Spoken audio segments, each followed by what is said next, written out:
इस वीडियो में आपको इनऑर्गेनिक केमिस्ट्री का कुछ रिवीजन का ट्रिक बता रहे हैं, ठीक ना? और इनऑर्गेनिक केमिस्ट्री में कुछ कन्फ्यूजन भी रहता है कि पी ब्लॉक आएगा कि नहीं आएगा, आएगा तो फिर क्या आएगा, ये सारा कुछ है।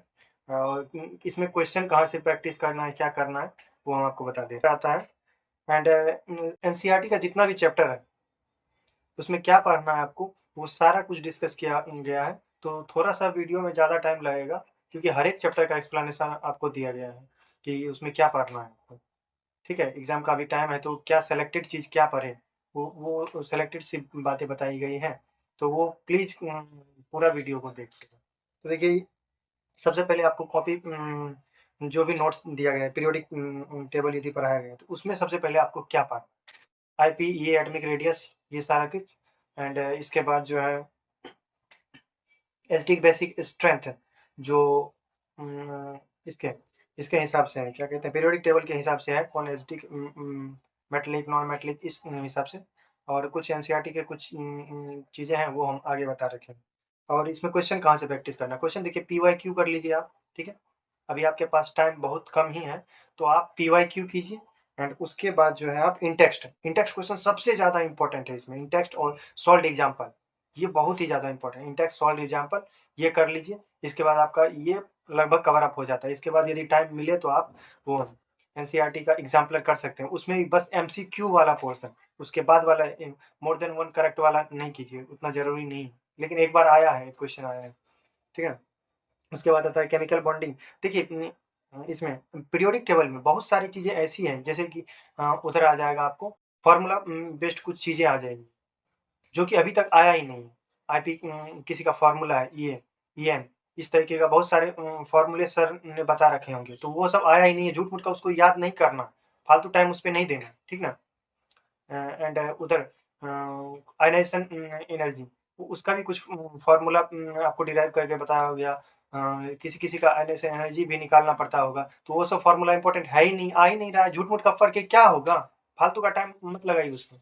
ठीक है, बहुत सारे एक्सेप्शनल केसेस हैं तो वो नहीं करना है। केमिकल बॉन्डिंग में आपको ज्योमेट्री, शेप, हाइब्रिडाइजेशन, एमओटी, इस पे ज़्यादा विशेष ध्यान देना है। एंड डीएनएफ ब्लॉक में, और इसमें पीवाईक्यू करना है and same time in-text question and MCQ, solve example, इस तरीके से आपको सारे क्वेश्चन करने हैं। ठीक है, एंड केमिकल बॉन्डिंग में बस इतना ही है। और केमिकल बॉन्डिंग में बहुत सारे एक्सेप्शन आपको बताए गए होंगे, तो वो सब ज़्यादा इंपॉर्टेंट है नहीं क्योंकि अभी तक आया ही नहीं है क्वेश्चन, एक्सेप्शनल चीज़ें बहुत कम पूछी जा रही हैं। ठीक है, एंड जनरल ट्रेंड्स जो चल रहा है वो उसको आप फॉलो करने का कोशिश कीजिए। And D N F block में सबसे पहले आपको एफ ब्लॉक उठाना है। ठीक है, एफ ब्लॉक सबसे पहले रिविजन करना है, जितना भी एनसीईआरटी का ट्रेंड है उसमें वो सारा आपको करना है एफ ब्लॉक का। उसके बाद डी ब्लॉक में कुछ फिजिकल कैरेक्टरिस्टिक है, वो सारे करने हैं, वो हम एनसीईआरटी का आगे आपको बहुत अच्छे से एक्सप्लेन किए हैं। ठीक है, और कोऑर्डिनेशन कंपाउंड सबसे ज़्यादा इंपॉर्टेंट। देखिए इसमें जो है आपको आइसोमेरिज्म आना चाहिए, नेमिंग आना चाहिए, एंड इसके साथ मैग्नेटिक बिहेवियर, कोऑर्डिनेशन कंपाउंड, जितने भी एनसीईआरटी का इनऑर्गेनिक केमिस्ट्री का जो एनसीईआरटी का बैक एक्सरसाइज है, तो उसमें कुछ एमसीक्यू दिए रहते हैं, लास्ट में आप देखिएगा एमसीक्यू कुछ दिए रहते हैं, तो वो आप सॉल्व करने का जरूर कोशिश कीजिएगा। ठीक है, इतना पीवाईक्यू करना है, इंटेक्स्ट सॉल्व एग्जांपल एनसीईआरटी का। एंड उसके बाद वो बैक एक्सरसाइज का एमसीक्यू 2-3 ही रहते हैं, ज़्यादा नहीं रहते, वो कर सकते हैं। एंड इसके बाद टेस्ट का कर सकते हैं। और इसके साथ यदि आपका इनऑर्गेनिक वीक है तो जेईई मेंस का अभी पेपर हुआ है, उसमें जो इनऑर्गेनिक के क्वेश्चन आ रहे हैं, तो उसमें हो सकता है असर्शन रीजन भी हो, पिछले साल तो आया था, इस साल का अभी नहीं देखें पर तो उसमें असर्शन रीजन वाले क्वेश्चन और जो भी इनऑर्गेनिक के क्वेश्चन है, एंड पी ब्लॉक के कुछ क्वेश्चन आ रखे हैं, तो वो आप करने का कोशिश कीजिए और उसका भी टाइम लिमिट बना लीजिए। ठीक है, हम एक वीडियो में बताएं कि टाइम लिमिट इनऑर्गेनिक केमिस्ट्री या फिर वो जेईई मेंस का किस तरीके से सॉल्व करेंगे। ठीक है, एंड इसके बाद बात करते हैं हम वो पी ब्लॉक में क्या पढ़ना है सबसे ज़्यादा।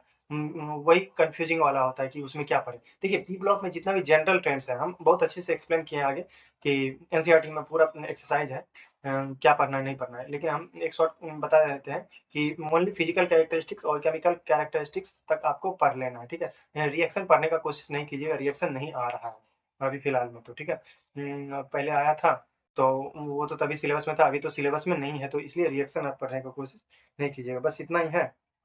एंड हमें कमेंट किया था कि जितने भी वैरायटी ऑफ क्वेश्चन है, सारे वैरायटी के क्वेश्चन करेंगे क्या? देखिए जो वैरायटी के क्वेश्चन नीट में आ रहे हैं कमिंग ईयर्स में, उस वैरायटी के क्वेश्चन करने। अब देखिए उधर 2016 नीट में कुछ क्वेश्चन आए थे इसमें कोऑर्डिनेशन कंपाउंड में, तो जॉन-टेलर इफेक्ट इन सब टाइप के। तो वो क्वेश्चन अब एक एक्सेप्शन आ गया तो उसके उनका पूरा एकदम कांसेप्ट रटे क्या? कोई ज़रूरत नहीं है, क्वेश्चन ही छोड़ दीजिए वो वाला, आएगा ही नहीं।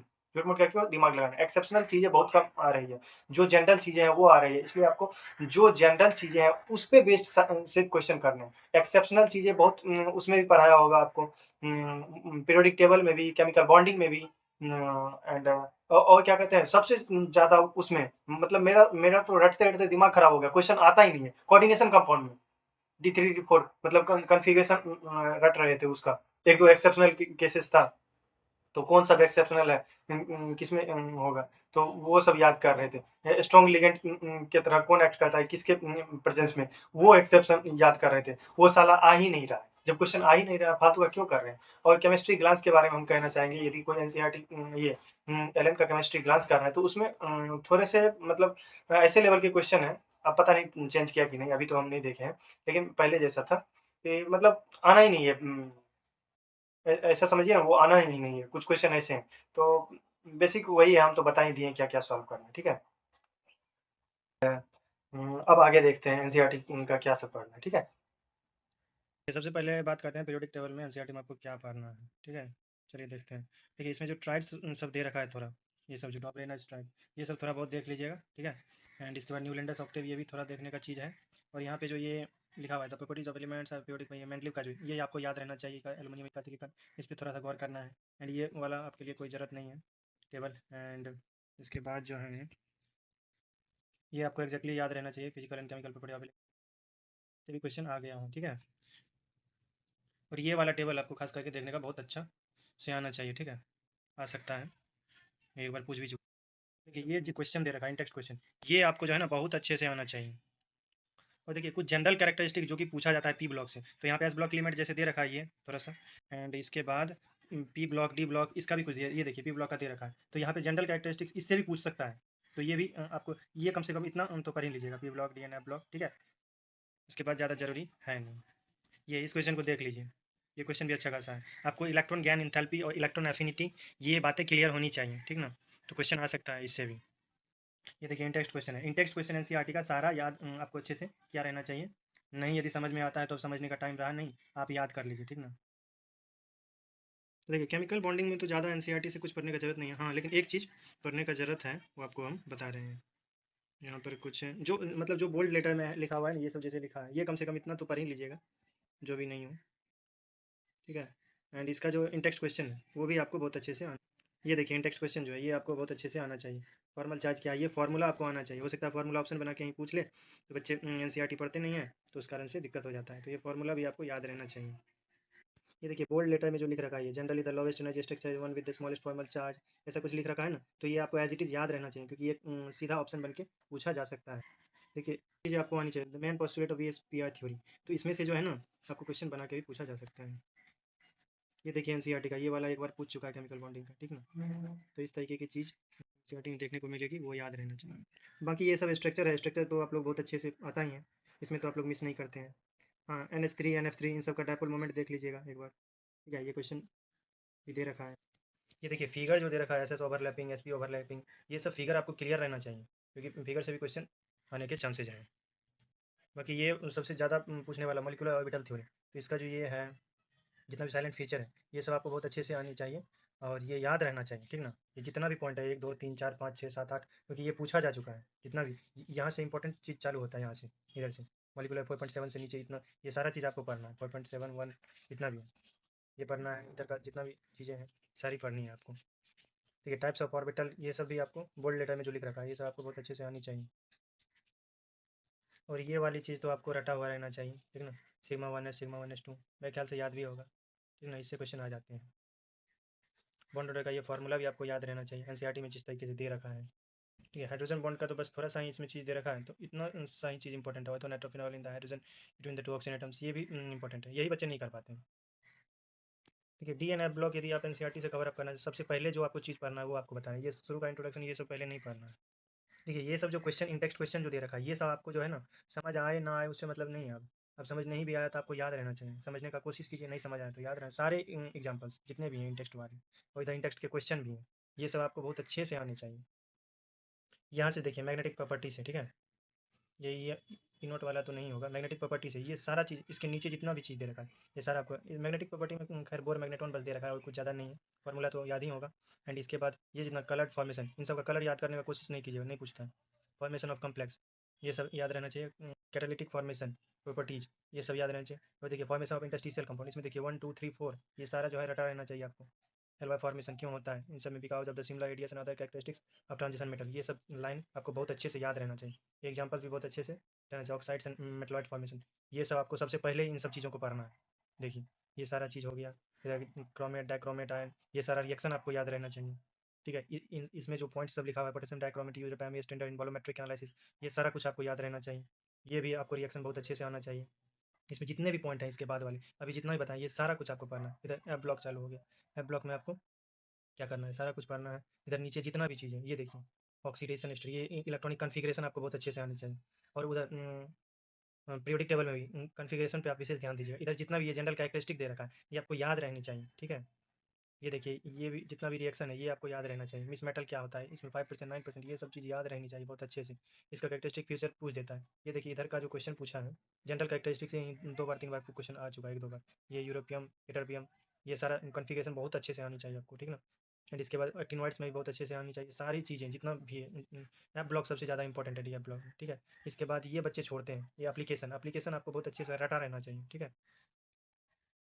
इसके बाद यदि आपको टाइम मिले तो इधर का देख लीजिए।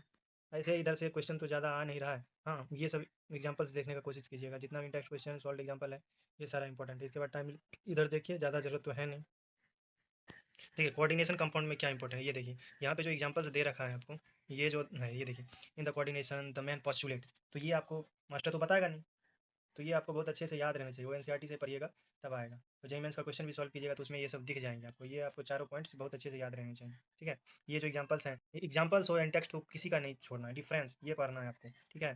ये इंपॉर्टेंट। इसके बाद कोऑर्डिनेशन एंटिटी, ये सब ज़्यादा इंपॉर्टेंट है नहीं। पॉलीडेंटेड आइडेंटिटी ये सब सर बता ही देते हैं, ज़्यादा कुछ है नहीं इसमें इंपॉर्टेंट। इसमें कुछ जो पोस्टुलेट दे रखे हैं ये देखिए, फॉर्मूला ऑफ मोनोन्यूक्लियर, अच्छा मोनोन्यूक्लियर डाइन्यूक्लियर ये भी देख लीजिएगा क्या होता है, क्योंकि इससे भी क्वेश्चन आ जाते हैं, बच्चे समझ ही नहीं पाते। होमोलैप्टिक हेट्रोलैप्टिक इससे भी क्वेश्चन आ जाते हैं, नहीं समझ पाते हैं लोग। ये देखिए यहाँ पर जो नाम है, ये नाम का प्रैक्टिस बहुत अच्छे से आना चाहिए। अभी आपके पास टाइम नहीं है तो 2 3 नाम प्रैक्टिस कर लीजिए, बस हो गया, ज़्यादा जरूरत नहीं, टीका रहना चाहिए। ये देखिए आइसोमेरिज्म तो ऐसे बताया ही होगा, लेकिन ये आपको एज इट इज जैसा इसमें लिखा है याद रहना चाहिए आपको, ठीक है। और कुछ चीज़ें जो सर छोड़ते हैं जैसे फेस मर, ये कुछ टीचर छोड़ते हैं तो ये आपको याद रहना चाहिए, ठीक है। ऑप्टिकल आइसोमेरिज्म बहुत ज़्यादा पूछा जा रहा है तो वो करने का ट्रिक भी होता है, तो वो आपको पता भी होगा। और देखिए limitation of valence bond theory, ये वाला पॉइंट सब ये सब रटा रहना चाहिए आपको, जेईई मेंस में आया है ये सब, ठीक है। It does not give a quantitative interpretation of thermodynamical kinetic estimate, ये सब आपको रटा रहना चाहिए बहुत अच्छे से। बाद बाकी ये वाला डायग्राम आपको बहुत अच्छे से आना चाहिए, ये जो डायग्राम है, ठीक है। ये देखिए कलर ऑफ जैम स्टोन क्यों होता है, ये एप्लीकेशन आपको याद रहना चाहिए, एप्लीकेशन लोग छोड़ देते हैं। Limitation of valence bond theory, ये भी आपको याद रहना चाहिए, इसमें सारा कुछ पढ़ सकते हैं आप, ठीक है। इसको ऑप्शन वाइज बना के क्वेश्चन दे सकता है वो। बॉन्डिंग इन मेटल कार्बोनेट सबसे ज़्यादा पूछा जाने वाला, ये हालांकि सर बताते हैं तो इससे नहीं भी पढ़ते हैं तो चल जाता है, हाँ। लेकिन इसमें जो ये सब कम्प्लेक्स दे रखे हैं, ये जैसे कम्प्लेक्स है तो इसका फॉर्मूला के साथ साथ स्ट्रक्चर भी आपको बनाने आना चाहिए। Mn2CO10 CrCO6 सारा का स्ट्रक्चर आपको बहुत अच्छे से आना चाहिए। एनर्जी बॉन्डिंग ये सारा स्ट्रक्चर, ये सभी स्ट्रक्चर आपको आना चाहिए, ठीक है। और देखिए एप्लीकेशन जो बच्चे छोड़ते हैं, ये सारा एप्लीकेशन बहुत अच्छे से आना चाहिए आपको। ये जितना भी एप्लीकेशन दे रखा है बहुत अच्छे से याद रहना चाहिए सारा एप्लीकेशन आपको। और देखिए सबसे मोस्ट इंटरेस्टिंग चैप्टर है जो कि मतलब दिमाग खराब हो जाता है पढ़ने में, पी ब्लॉक। इसमें क्या पढ़ना है, इसमें भी पढ़ना है कि क्वेश्चन आ गए। ये जैसे फर्स्ट का जो आपका इंट्रोडक्टरी पार्ट है ये पढ़ना है, उसका द करेंस जनरल कैरेक्टरिस्टिक जितना भी ये सारा कुछ आना चाहिए आपको। एंड इसकी इलेक्ट्रॉनिक कन्फिगरेशन, एटॉमिक, आयनिक, ये वो जितना भी है फिजिकल कैरेक्टरिस्टिक, केमिकल प्रॉपर्टीज तक, यहाँ तक जो है एनामोलस बिहेवियर ऑफ नाइट्रोजन, जहाँ से रिएक्शन शुरू हो जाता है, यहाँ से रिएक्शन शुरू हुई एक्टिविटी टुवर्ड्स हाइड्रोजन। इसके बाद वाला उतना ज़्यादा इंपॉर्टेंट नहीं है, पूछेगा कि नहीं पूछेगा वो ज़्यादा नहीं है, लेकिन इतना तो कम से कम हर एक ग्रुप का, ग्रुप 1 से लेके ये सॉरी जितना भी पी ब्लॉक का ग्रुप है सारा का सारा आपको आना चाहिए। हाँ पी ब्लॉक में आप इतना कम से कम कर सकते हैं कि ये जितना इंटेक्स्ट क्वेश्चन है ना ये कम से कम सारा कर लीजिएगा, सारा जितना भी इंटेक्स्ट क्वेश्चन है सारे इंपॉर्टेंट हैं। कुछ बच्चे इधर भी पढ़ने का कोशिश करते हैं लेकिन ये ज़्यादा इंपॉर्टेंट तो है नहीं, लेकिन फिर भी पूछ दिया तो कुछ कह नहीं सकते। लेकिन आप ये सब पहले नहीं पढ़िएगा, आप सबसे पहले जनरल कैरेक्टरिस्टिक जितना भी है वो पढ़ने का कोशिश कीजिएगा। ये जितना भी फॉर्मूला है ये एज इट इज़ याद रहना चाहिए, सारे के स्ट्रक्चर आपको याद रहना चाहिए, ताकि यदि पी बॉन्ड ये सब यदि पूछा जाए तो वो आपको अच्छे से हो सके, ठीक है। अब जैसे ग्रुप 16 चालू शुरू हो गया, तो इसमें भी वही जनरल कैरेक्टर इस तरीके से आना है। यहाँ पे केमिकल प्रॉपर्टीज बस हो गया, एनामोलस बिहेवियर ऑफ ऑक्सीजन, यहाँ से रिएक्टिविटी चालू, अब बस यहाँ से छोड़ देना है, इधर नहीं पढ़ना है क्योंकि टाइम ही नहीं है आपके पास ना। ये ग्रुप 17 चालू हो गया, टाइम तो है नहीं लेकिन वो सब चीज़ पूछता भी नहीं।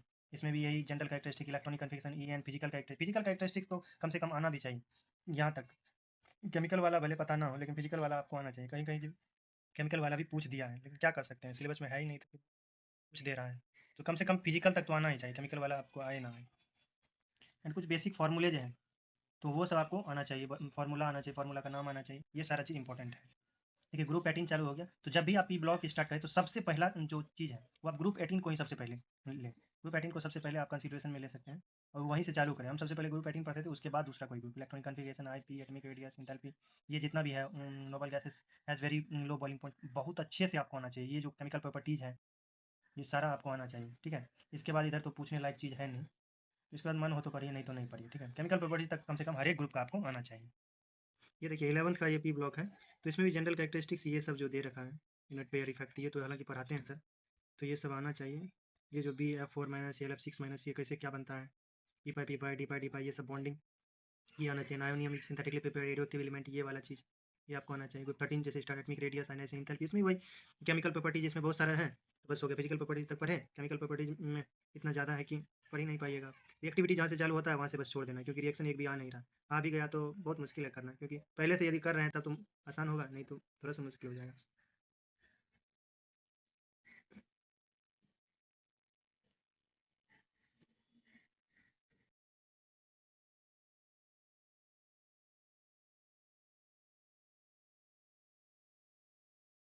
बाकी ये कुछ कंपाउंड हैं B2S6, ये सब कुछ क्वेश्चन है, तो ये सब आना चाहिए। कंसीडर्ड वीक एसिड, इन सब का कम से कम वो तो आना चाहिए। B2S6 जैसे जेई मेंस में पिछले साल भी पूछ दिया है, तो क्या कर सकते हैं, कुछ नहीं कर सकते हैं। आपको कम से कम केमिकल प्रॉपर्टी फिजिकल तो कम से कम आना ही चाहिए, उसके बाद केमिकल पढ़ सकते हैं, ठीक है।